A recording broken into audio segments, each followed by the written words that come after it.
and returning old ones too. A couple of quick notes before we get things started. We are going to be recording this event for later broadcast on our YouTube channel, but everyone's going to stay muted, so you don't have any concerns about appearing on YouTube in perpetuity. Only the people in the little yellow box who are unmuted will be recorded. Also, if you have any questions for our author tonight or our presenters, please type them at any point into the chat. Rachel and I will save them up, and we'll take turns asking them during the Q&A at the end. So let me hand things over to my wonderful colleague from Northshire's Saratoga Springs location, Rachel Person. Hi there, everyone. I'm Rachel. I handle the events at Northshire Bookstore in Saratoga Springs, New York. Before we get started, I also wanted to say a quick thank you to all of you. We are incredibly grateful to all of our loyal customers and friends who have helped us get through this year. We're still here, which feels like a feat at the moment. So thank you all so much for your ongoing support. Tonight, I get the very great pleasure and honor of welcoming Suleika Jaouad to Northshire Live. She is the author of the best-selling memoir, Between Two Kingdoms, which we just found out is debuting on the New York Times bestseller list, which is huge and amazing. She wrote the Emmy Award-winning New York Times column, Life Interrupted, and her work has appeared in the New York Times Magazine, The Atlantic, Vogue, and NPR, among others. A highly sought-after speaker, her main stage TED Talk was one of the 10 most popular of 2019 and has nearly 4 million views.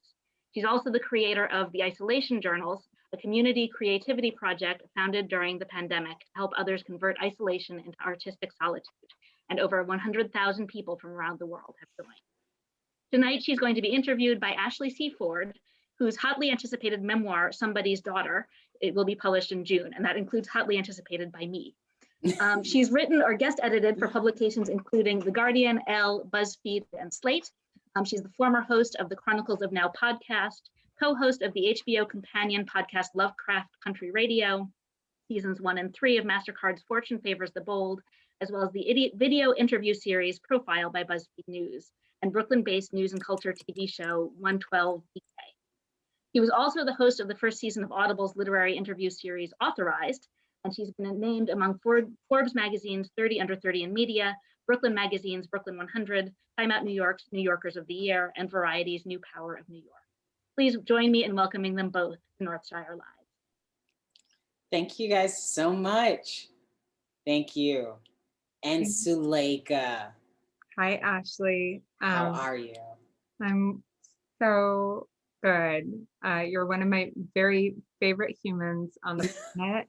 And I have the honor of doing this event with my hometown bookstore. And I even see one of my elementary school teachers here, Mrs. Fantozzi, and my brother, and so many other familiar faces. So my heart is very, very full right now.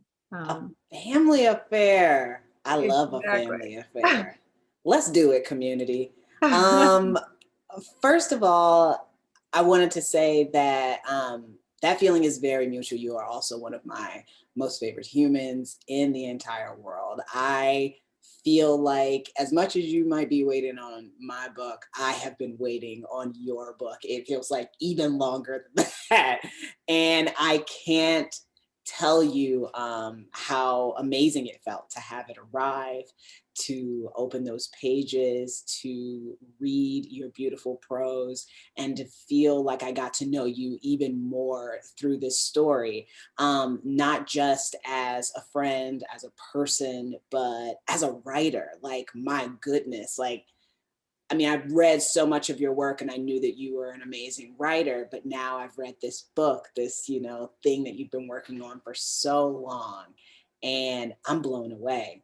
Like, you really, really did the damn thing. And I feel really, really good about that. I feel really, really good about this conversation. Everybody's going to read it and love it. That's why it's already a bestseller.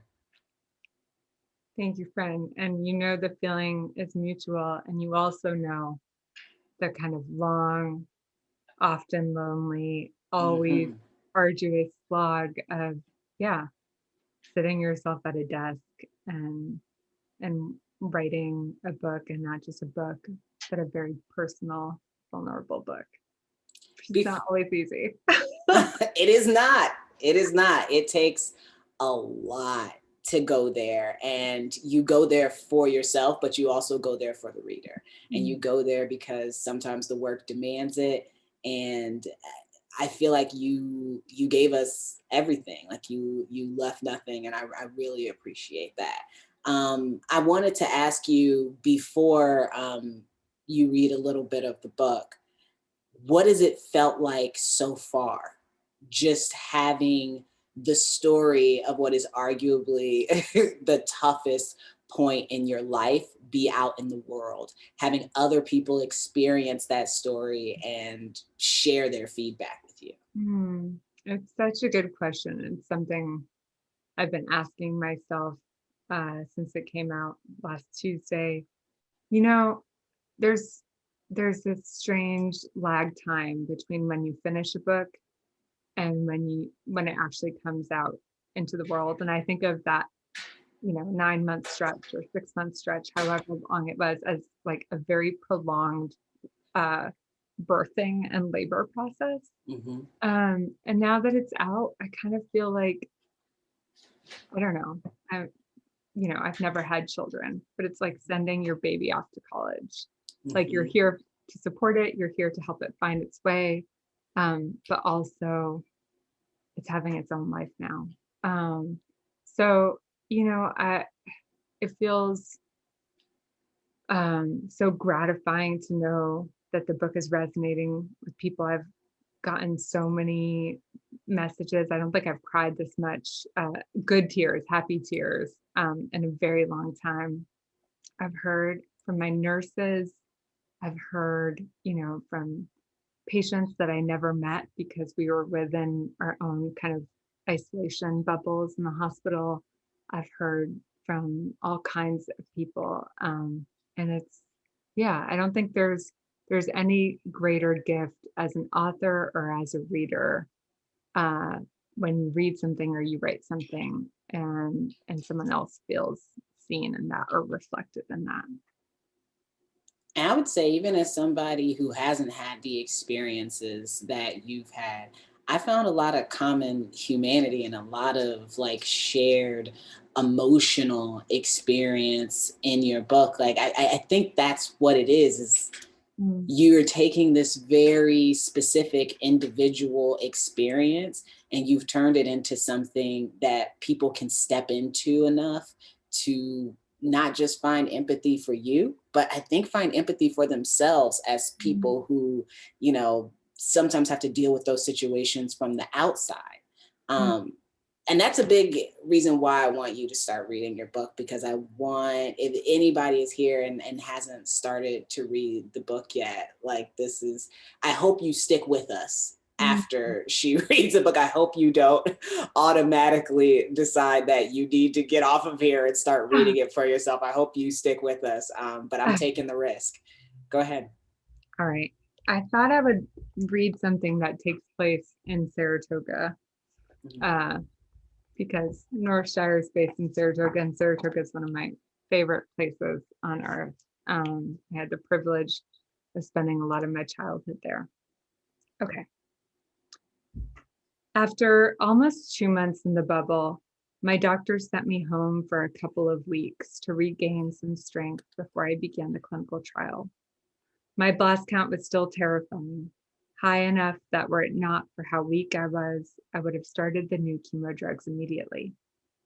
But the risk of the drugs killing me outweighed the risks of the blast continuing to multiply in my marrow and blood. So, sicker than I'd ever been, but off all treatment, I returned to Saratoga.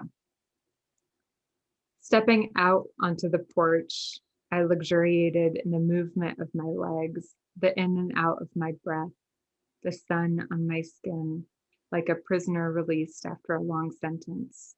I marveled at everything, a light rain misting my face, the sight of fireflies blinking in the garden at twilight, the smoky scent of barbecued ribs rising from our neighbor's grill over the hedge between the houses. I tried to make the most of my newfound freedom. Whenever I was feeling well enough, Will would help me into the minivan, bundle me in blankets, and we'd go for long drives in the countryside. If I had the energy, we'd go for a walk. Downtown Saratoga was an 8-minute stroll from the house, 20 if you had leukemia. The annual horse racing bonanza that draws bettors, tourists, and big hat wearers each summer was in full swing. On every street corner, there were buskers playing music. The main drag, Broadway, was crowded with a rowdy contingent of Harley motorcyclists who parked their bikes in long rows along the street, and die-hard gamblers who eschewed the track for dive bars where they could watch the races on television. Being outdoors was a welcome change from the bubble, but with my lunar bald head, lashless eyes, disappearing eyebrows, and face mask, I quickly became aware of the stares. Back in the cancer ward, I'd looked like everyone else. Now, everywhere I went, I stood out. Cancer spoke for me before I could say the first word, and rooms went quiet when I walked in. There were perks to this. I got lots of free coffees and ice cream cones that summer. Moist-eyed cashiers saying, "Feel better, honey, this one's on the house." But other times, the stares made me feel like a freak. One afternoon, as I stepped out of the bathroom at the public library, a little girl pointed at me and screamed. Whew, sorry, I was into it. One of the things I like about the title of this book is that it is a reference to Susan Sontag, and that quote she has about the kingdom of the well, everybody essentially being a dual citizen of the kingdom of the well and the kingdom of the sick. And that I had never heard that before I read your book. I had never heard that before, but it did make me think about the fact that I'd never really heard this thing being broken down this way before. And I've watched it with other people. I've not personally experienced it, but I've watched people go from that kingdom of the well into the kingdom of the sick and have huge upheavals in their lives through that transition. I've also seen people go from kingdom of the well to kingdom of the sick and not be able to move back to kingdom of the well, which you've seen as well, and which I think we're going to see more of in the coming years for various reasons. But I kept thinking about how when you're in the kingdom of the sick, in the book, putting it that way, you meet all these people and you begin all these relationships with people who are in that kingdom with you. And not all of them get to move back into that kingdom of the well with you. Some of them move on. And you talk about your grief in dealing with that, and how you engage with that grief, choosing to engage with that grief, and knowing that grief is sort of never ending, that it comes in waves, how do you continue to engage with that grief? Like, I mean, you've written this book, you've taken a road trip, in so many ways, you are moving forward more than moving on. But I know that grief is with you and that a lot of it sticks with you. How do you deal with it when those waves come in? Yeah, it's such a good question. And it's not just the grief of people lost. It's like the grief of certain hopes. It's the grief of identity, of, motherhood as I knew it. It's the grief I think any of us feel when our life takes a very sharp turn and we have to mourn what came before, because we know, it's one of those bifurcating moments where nothing will ever fully feel the same, whether that's, because of a diagnosis or some other kind of heartbreak that brings you to the floor. And I am someone who spent a lot of time trying to dodge that grief. When I emerged from this experience, in part because I thought that was what I was supposed to do, I was so hell-bent on moving on. And what I very quickly realized is that moving on is a myth. You don't get to, skip over the difficult passages, the most painful parts of your past. You can't compartmentalize it. You can try, but it's going to come for you, and it's going to come for blood.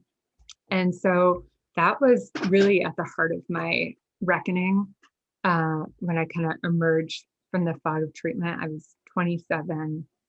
I single. I had my health, but it felt like a very tenuous kind of health, and I had no idea who I was. And more so than anything, I wanted to just find my footing among the living again. But what I learned is that you can't move on, but what you can do, which is,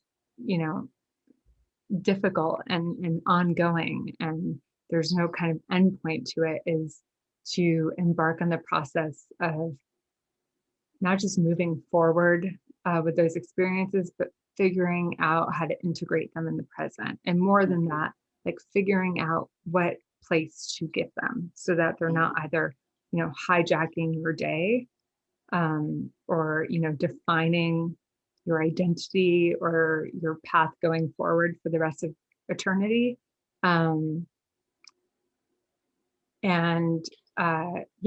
You're learning to really coexist with it and to welcome it in. So, part of how I know how to do that, because it's the only way I've ever known how to process any kind of complex human emotion, is to try to give it ink. And not necessarily, in book form. Long before that, like journaling for me is the space where I get to kind of be my most unedited, untransformed, liberated self, where I get to kind of wade through all of that and puzzle through it and try to make sense for it. On the wall behind me, I have all these different paintings of friends of mine who I met in treatment. And I think for them, creativity was their way of doing that too. I think sometimes we live through things that feel impossible to express. It's why we say, when someone suffers some tragedy, I have no words. And yet for me, and I think for so many of us, the greatest antidote is trying to find our own, particular form of expression, be it in the privacy of a journal or in a manuscript. You wrote in the book that while you were in Paris, you wrote in a journal that joy was terrifying and to avoid it at all costs. Does joy still terrify you? Definitely. I think, you asked me at the beginning of this conversation how I was processing this last week. And it's, I'm someone who feels very comfortable in the trenches. I feel I know how to exist in the unknown. I'm used to that. I've lived that. And I think it's much harder for me to find my equilibrium in abundance. And you're feeling the abundance. I'm feeling the abundance. From this yeah. One of the things that I also love that you talk about, not just in the book, but also in one of my favorite things you've ever done, which is the isolation journals, is that survival is a creative act. How is that playing out for you these days? Because I think one of the things I got from your book is that survival, like healing, is not an end place. It's like a process. It's a practice. It's an ongoing thing. Healing is a practice. Surviving is, a practice in and of itself. And when creative acts are part of that, like they're going to look different coming from every person. So I can't help but wonder, like, how that's changed for you, like what that looks like for you right now.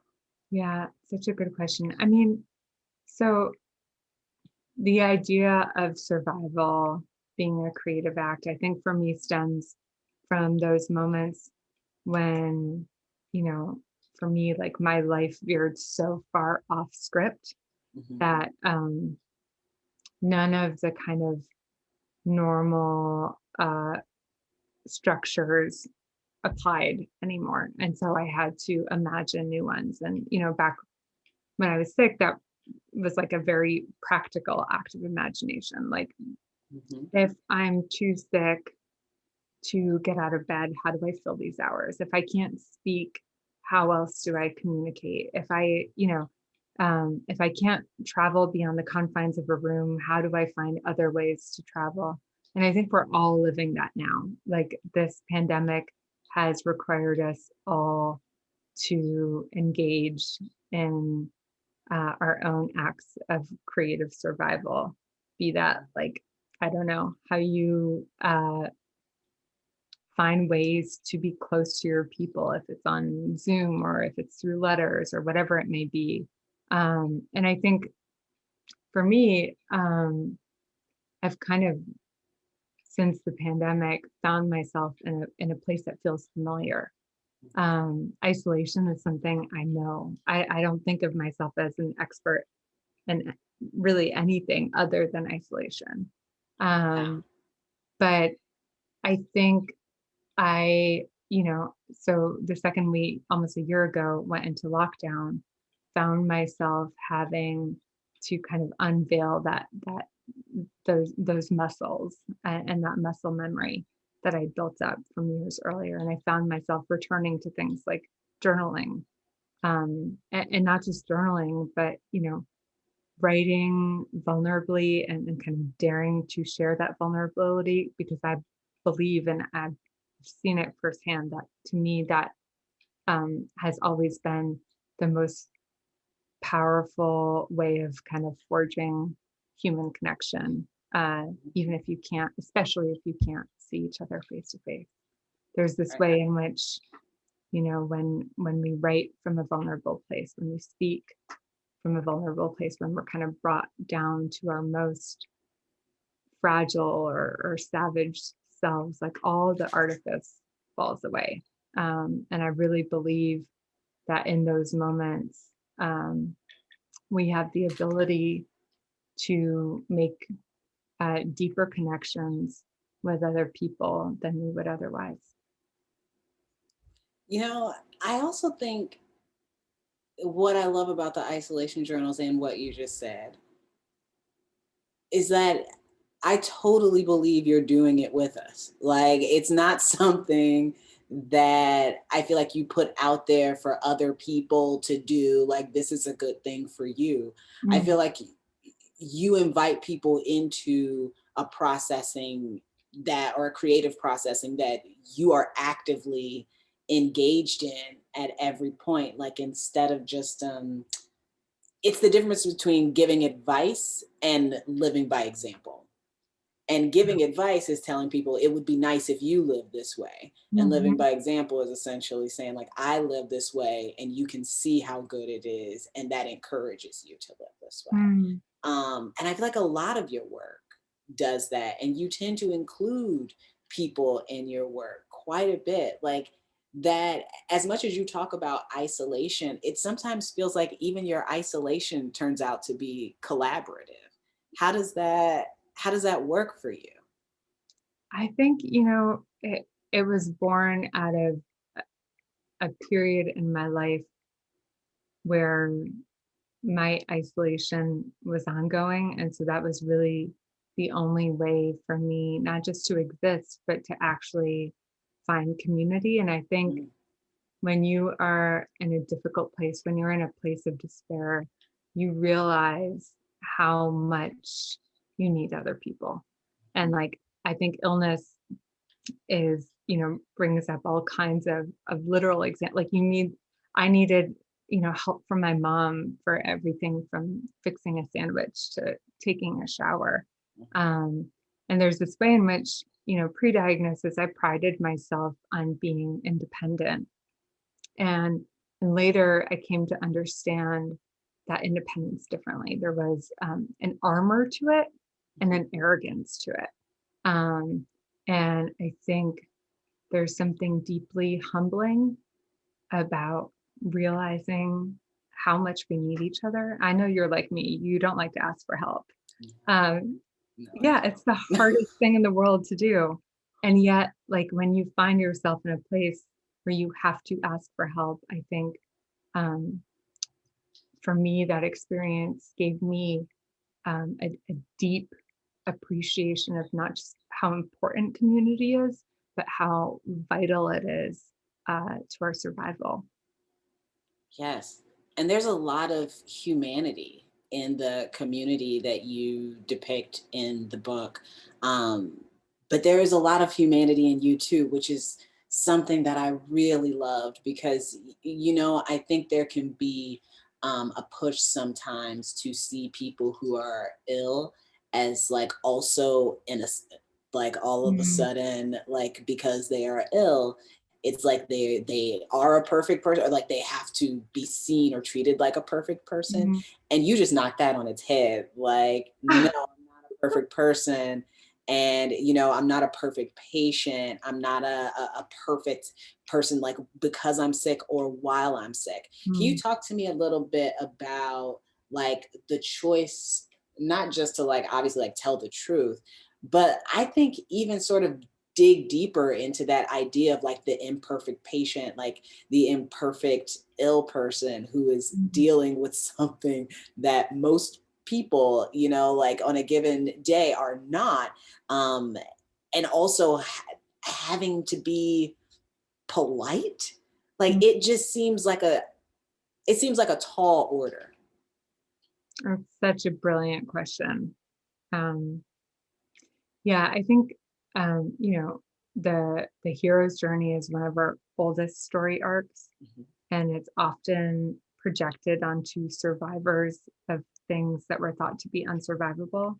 And I felt that pretty much on day one of my diagnosis. I think on day one of my diagnosis, I got, "You are brave, you're inspiring." And I had this moment where I was like, wait a second.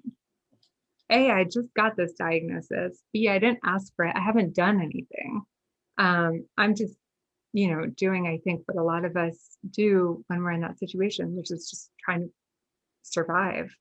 Um, and I really bristled against that. And I bristled against it because I think there's a way in which it censors maybe the most important and valuable parts of our experiences, not just on the patient side, but like on the caregiver side. Everybody's trying to put on a stoic, brave face for one another from a good place, from a place of wanting to support each other. Um, but what that creates is a sort of relational dynamic where everyone's in their respective silos. And what's lost is the possibility of intimacy, of, of shared conversation about those shared fears. So, the other thing I think I struggled with both when I was sick and after is that a lot of the books I read about the experience of survivorship or illness were written from the perspective of someone who was like many years out and who was a little bit like the mountaintop sage saying, "Here's all the wisdom I've gained. Here is what I have to bestow upon you." Um, and I didn't feel that way. I was, I did feel brave in certain moments, but mostly I felt terrified. I felt angry. I felt confused. And so I think for me, when I sat down to work on this book, um, I knew that the only reason to do it would be to write it not just as honestly as possible, but to kind of excavate the truth behind the truth behind the truth. And, I said this earlier this week, but while I was working on the book, I had a post-it note above my desk that said, if you want to write a good book, write what you don't want others to know about you. Mm. You want to write a great book, write what you don't want to know about yourself. And I don't know about you, but to me, like that is what I love about writing. It's not writing what I know, but writing towards the unknown, writing towards like the thing that's on the shadows of the room, the thing I want to understand better. I always call that writing into the gray. because it's so often you see like people really want you to have like black and white experiences, black and white language to describe those experiences. And it's like, actually all the good stuff is in the gray area. Yeah. And, you know, we talked earlier about you know, the greatest gift as a reader is to read something and to see yourself reflected in that. But really, like, for me, the most beautiful gift is when I read something and I say, "Ooh, I didn't know you were allowed to say that. I didn't know that you were allowed to show that part of yourself," whether it's fiction or memoir, it doesn't matter. And so I think it's also the responsibility of a memoirist to save the sharpest knives for ourselves. Oh yeah. Oh yeah. You know. I'm aware. You know. Yes, I know. There are going to be a lot of people who read your book or pick it up specifically because they know someone who has been diagnosed with an illness that, you know, has a 1 in 3 chance of survival, or they are partnered with someone, or they've lost someone. And those are going to be like the people who are thinking about who they want to be to a person who is in your situation. Who should they be? You know, I like when you think about, because I know people are probably always asking you, like, I have somebody going through this. What do I do? What do I say? Like, and you can't always give specifics because everybody's situation is so different. But what do you want somebody who picks up this book with that intention? What do you want them to walk away with? Yeah. I mean, I think how we bear witness to another suffering, how we show up is, you know, the great test that all friendships and relationships arc toward. And I have been a really good friend to people in those situations. I have been a really crappy friend to people in those situations. And I've learned, you know, probably more from being the crappy friend in that situation. And, you know, we have so much fear when it comes not just to illness, but like anything that invokes the specter of mortality.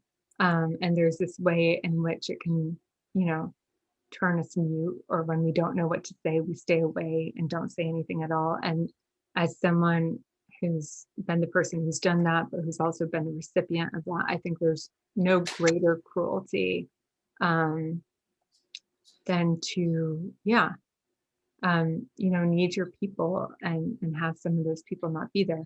So the thing I always say is, first of all, if you don't know what to say, start with that, because that's, I think, a universally relatable experience. And the other thing is, like, you don't have to like reinvent yourself as the world's best supportive friend. Just do what you know. If you love to knit your friend a scarf. If you know, love mowing lawns, then just show up and mow their lawn. If you're a great cook, leave them, you know, a casserole on their porch, and do it without any expectation of anything in return.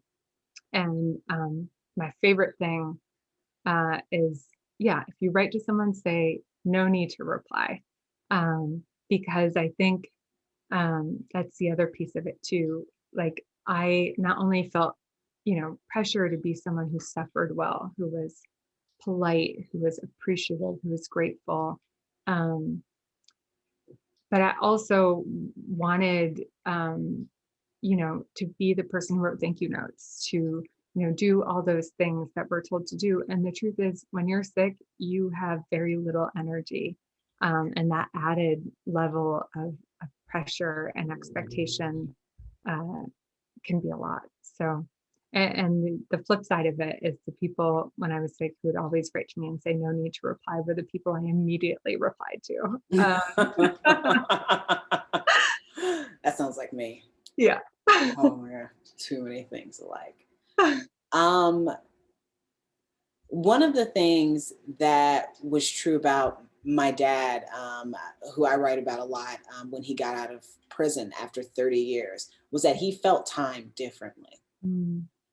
And I've heard this is true from a lot of people who have been isolated, incarcerated, in situations where their time has either been so loose that it sort of doesn't mean anything, or so constricted in somebody telling you where you go next, without there ever really being any schedule of time, that they just sort of lose their ability to feel that it's been 30 minutes or to feel that it's been an hour, like some people can.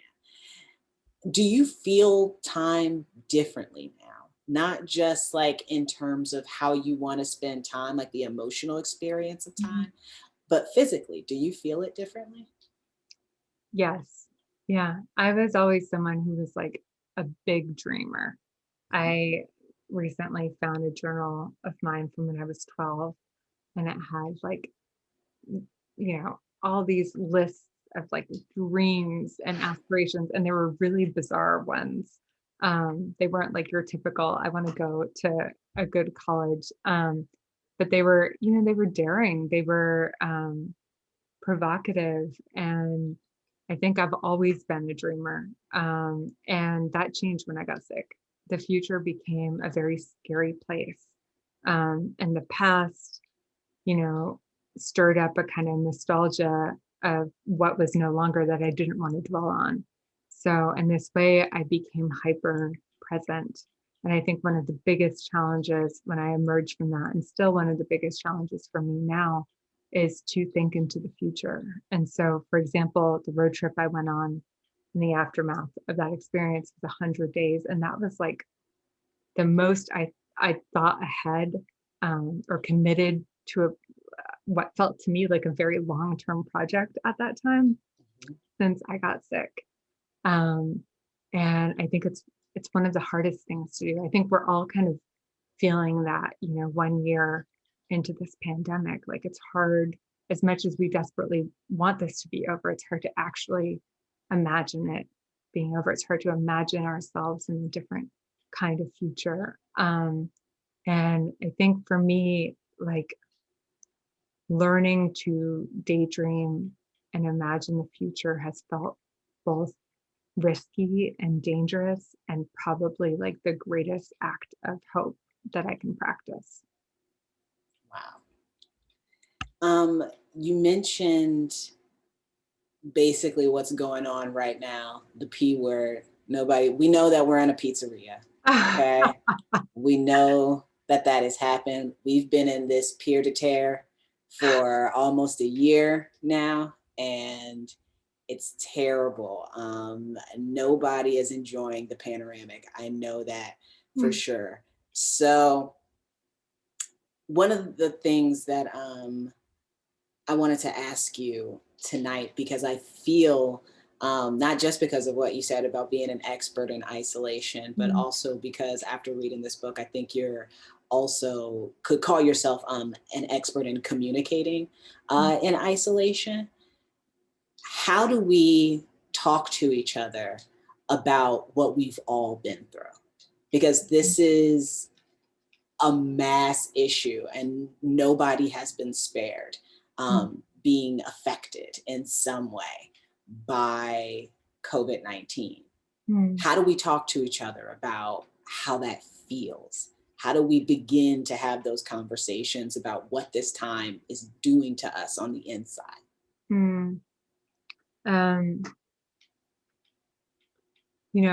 John, my partner John, and I, long before we were all in the pizzeria, had, would spend large chunks of the year apart because of our work. And this is actually John's idea, but he said, instead of doing morning pages, like our 3 pages of journaling a day, let's write each other a letter. We'll set the timer for 10 minutes and we'll write each other a letter. And so we did that every single day for a very long time. And we would write our letters and screenshot them and text them to each other, like the good millennials that we are. But, there were things that came up in those letters that would never have come up in normal conversation.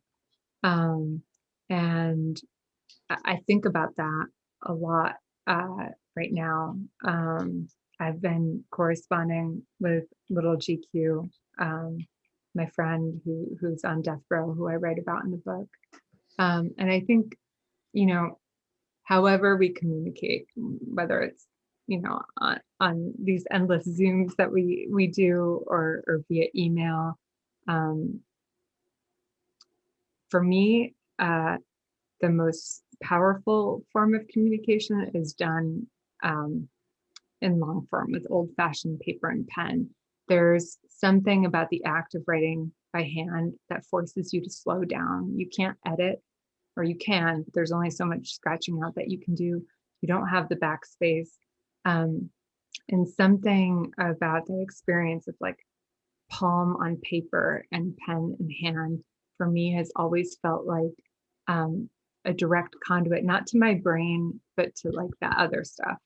And I think the way we communicate in this moment is by sharing vulnerably, and not aspirationally, and not, with buckets of silver paint, but just being real with each other.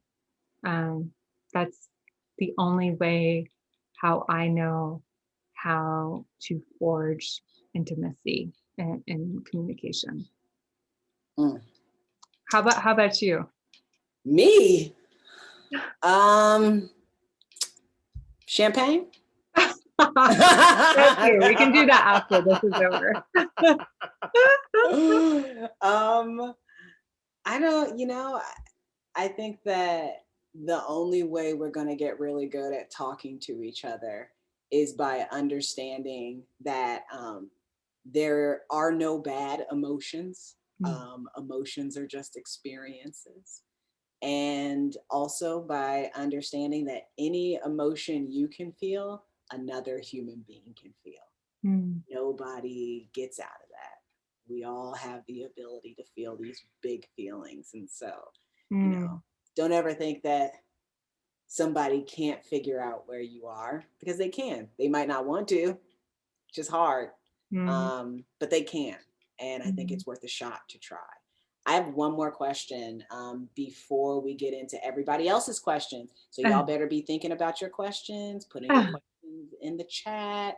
I'm giving you a buffer here so that you don't have to think about it for too long. I'm gonna ask my question and then we'll get to y'all's questions. Cool? Cool. My last question, so like, how does it feel to know that your book, this book, will debut as a New York Times bestseller?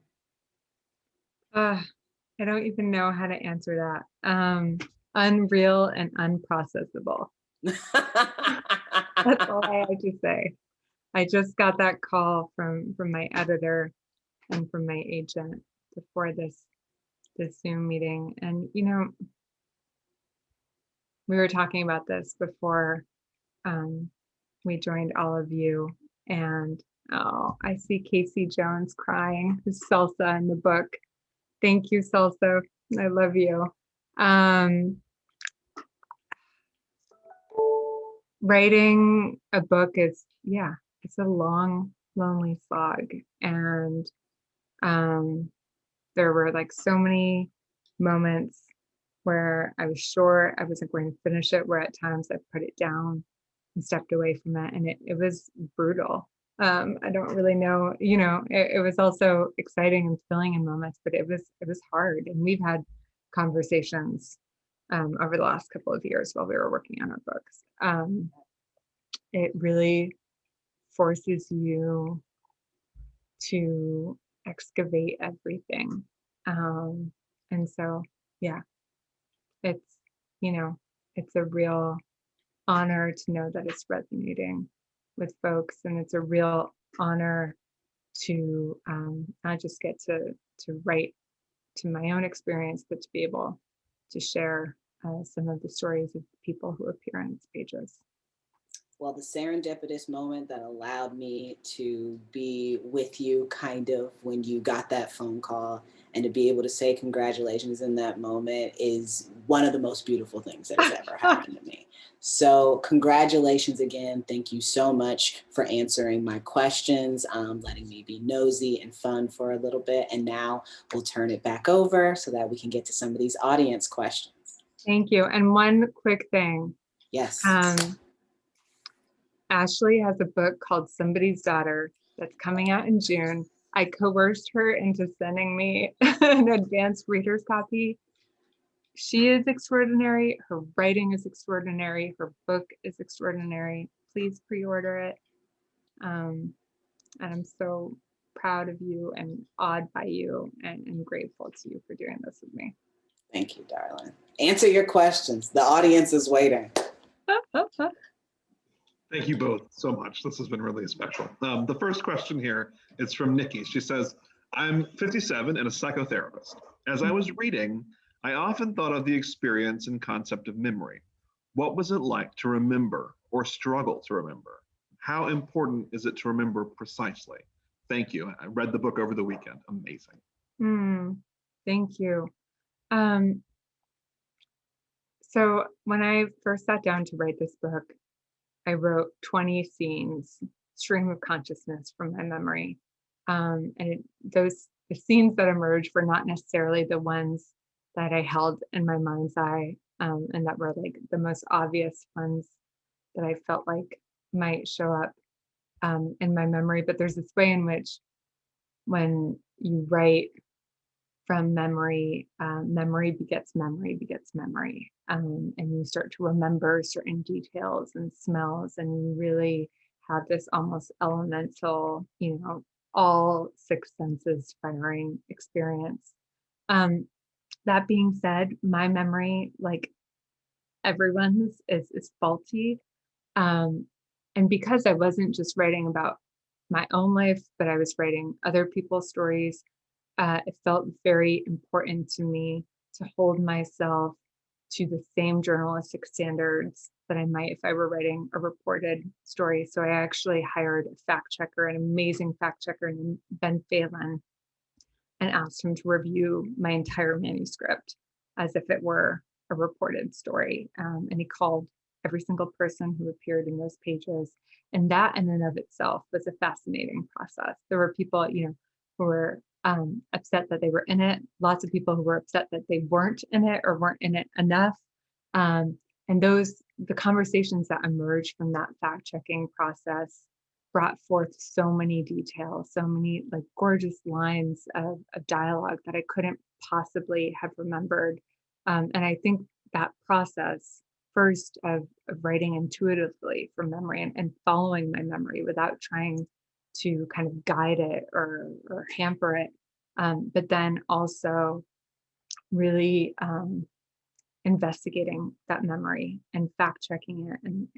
I interviewed my parents. I interviewed, my brother. I interviewed my doctors. What was a really, really valuable experience, and one that I'd recommend to anybody who's writing a memoir. Thank you. There's a question from Kelly. She says, you talk at several points in the book about not wanting to do things like continue chemo, but doing them anyway. I can relate to that a lot, she says. And I also feel like it's applicable to a lot of people during the pandemic, especially at this point, not wanting to keep being isolated or keep taking other protective measures. Can you talk about how you accomplished carrying on with these things despite not wanting to? And if there were any ways in which writing enabled you to do that? It's such a good question. I think at the beginning of the pandemic, we were using words like interruption or pause, and there was this hope that, maybe it would last for a couple of weeks, and it might, for those of us who were fortunate not to get COVID, that it might be like a welcome respite from the busyness of life. And then, of course, that didn't happen, right? And a year later, we're still here.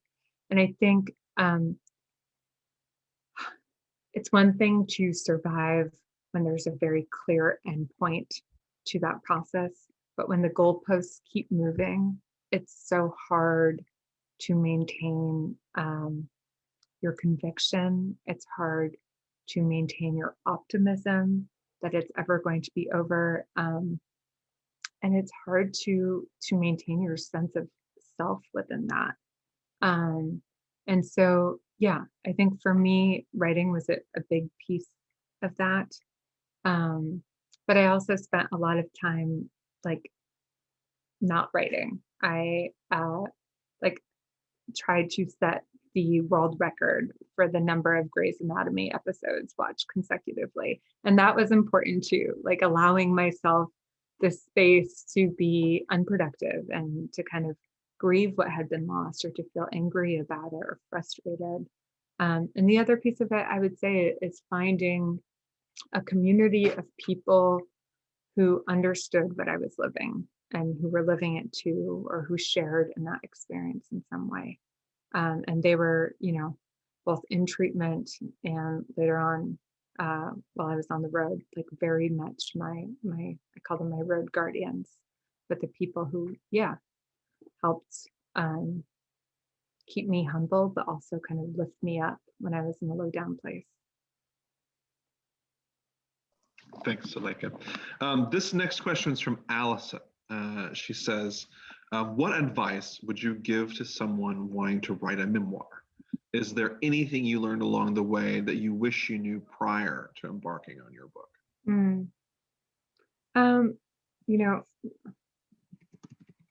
Liz Gilbert always says you should write from your scars, not from your wounds. And I think there's some wisdom in that. Obviously, there's the benefit of distance in terms of figuring out how to write that experience and to crystallize it and dilute it. I'm someone who's always very much written from both places. But what I will say, if your memoir, engages with any kind of trauma, is that there is a way in which when we write about our own lives, we can re-traumatize ourselves. And so I would say, if you're going to write your memoir, first of all, write it. And also make sure you have a lot of support while you do it. Because I think, there was a way in which for me, like I felt like I had thought about these experiences, I'd reflected on them, I talked about them at length, but there's a very big difference between doing that and then sitting, alone in your office at a desk with your thoughts for many, many months or many years. And you need to take very good care of yourself and, don't rush yourself. I felt like so much pressure to be like one of those people who writes a book in 6 months. And I don't know where I got that sense of pressure from, but your book will take the time it will take. And it'll be better for it if you allow yourself that. So we are actually sadly just about out of time. We have so many great questions. I'm sorry we won't get to all of them, but there is a great one here from Catherine that I think is an interesting way to end things. She asks, do you think you could have been better prepared for what survivorship was going to be like, or better supported through the process? And if so, when and from who, and what sort of messages or support would have been best conveyed? Yeah. I think, and Ashley kind of hinted at this earlier, there's this notion that, the hard work of healing ends with a cure. And in some ways that's true, right? Like your treatments are done, all of that process is done. But on a personal level, on a spiritual level, on a relational level, that's where a whole different kind of healing begins. So as you're entering into that new phase, allow yourself the time you need, allow yourself the grace you need to move through that. And I just want to say, I see one question in here that says, who is your favorite sibling? And I believe that's from my brother, Adam. And you are my favorite sibling. You're also my only sibling. But you still earned that title and more. Thank you. That is truly the best of questions to end on. The perfect one. This has been truly a lovely evening. Suleika and Ashley, thank you so much. Audience, thank you for being here. It really has been a balm for me, and I hope for everyone here. So thank you so much for taking the time to be with us tonight. Thank you, audience, for joining us. We put links to pre-order Ashley's book and order Suleika's if you haven't already into the chat. Those were also in your confirmation emails from Eventbrite. So please go ahead and do that. And please join us for another Northshire Live event coming up soon. Take care, everyone, and have a great night. Thank you. Thank you, thank you, thank you. Thank you, Ashley. Thank I you, love love. you.